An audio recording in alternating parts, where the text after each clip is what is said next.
পড়ছি কি ভারত তীর্থ। তো ভারত তীর্থ রবীন্দ্রনাথ ঠাকুরের লেখা একটা বিখ্যাত কবিতা। ভারতবর্ষকে তীর্থক্ষেত্র বলা হচ্ছে, কেননা ভারতবর্ষ হচ্ছে একটা পূর্ণ ভূমি, যে পৃথিবীতে যত দেশ আছে তার সমস্ত বৈশিষ্ট্য তুমি ভারতবর্ষে দেখতে পারবে।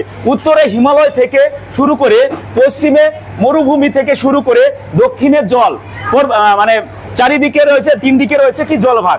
তো এখানে বিভিন্ন সময় ভারতবর্ষে বিভিন্ন জাতি গোষ্ঠীর মানুষ এসেছে, কখনো হুন, কখনো পাঠান, কখনো আর্য, কখনো অনার্য। এখানে বাস করে দ্রাবিড়, তেলেগু, তামিল বা কত ধরনের মানুষ। তার জন্য একে বলছে তীর্থক্ষেত্র।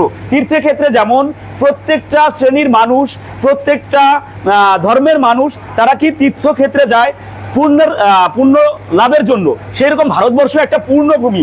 সেখানে প্রত্যেকটা সময় বা প্রাচীন যুগ থেকে আর্য অনার্য বিভিন্ন জাতি গোষ্ঠীর মানুষেরা ভারতবর্ষে এসেছে, এবং ভারতবর্ষ যেন একটা পূর্ণ কি করে নেয়, আপন করে নেয়। কেননা ভারতবর্ষ একটা পূর্ণভূমি বা পূর্ণ তীর্থক্ষেত্র। তাই বলছে হেমর চিত্ত পূর্ণ তীর্থে জাগর ধীরে, এই ভারতের মহামানবের সাগর তীরে। ভারতবর্ষকে বলা হচ্ছে মহামানবের সাগর তীর্থ বা সাগর তীর, কেননা এখানে বিভিন্ন জাতি গোষ্ঠীর মানুষ বসবাস করে। যে হেমর চিত্ত মানে আমার চিত্তকে বলছে, চিত্ত মানে অন্তর বা মনকে বলছে পূর্ণ তীর্থে, যে আমি বিধাতার কাছে ভাগ্যবান বা আমি একজন কি ভাগ্যবান মানুষ, যে কিনা আমি এই পূর্ণ তীর্থক্ষেত্রে জন্মগ্রহণ করতে পারছি বা এই পূর্ণ ভূমিতে আমার কি জন্ম হয়েছে।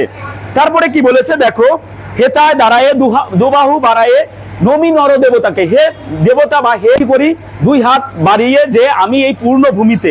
আমরা অনেক সময় কি করি, খেলার মধ্যে যদি জয়লাভ করে যাই, খেলার মধ্যে যদি জয়লাভ করি, দুই হাত বাড়িয়ে কি করি, মানে ঈশ্বরকে ধন্যবাদ জানাই যে হে ঈশ্বর, আমি আজকে এখানে জয়লাভ করতে পারছি, তার জন্য আমি এই ভারতবর্ষে জন্মগ্রহণ করেছি, তার জন্য আমি তোমার কাছে কি চিরকৃতজ্ঞ, যে আমি তোমাকে বন্দনা করছি যে এই মহামানবের ভারত বা এই সাগর তীরে আমাকে জন্ম দিয়েছো। ঠিক আছে, উদার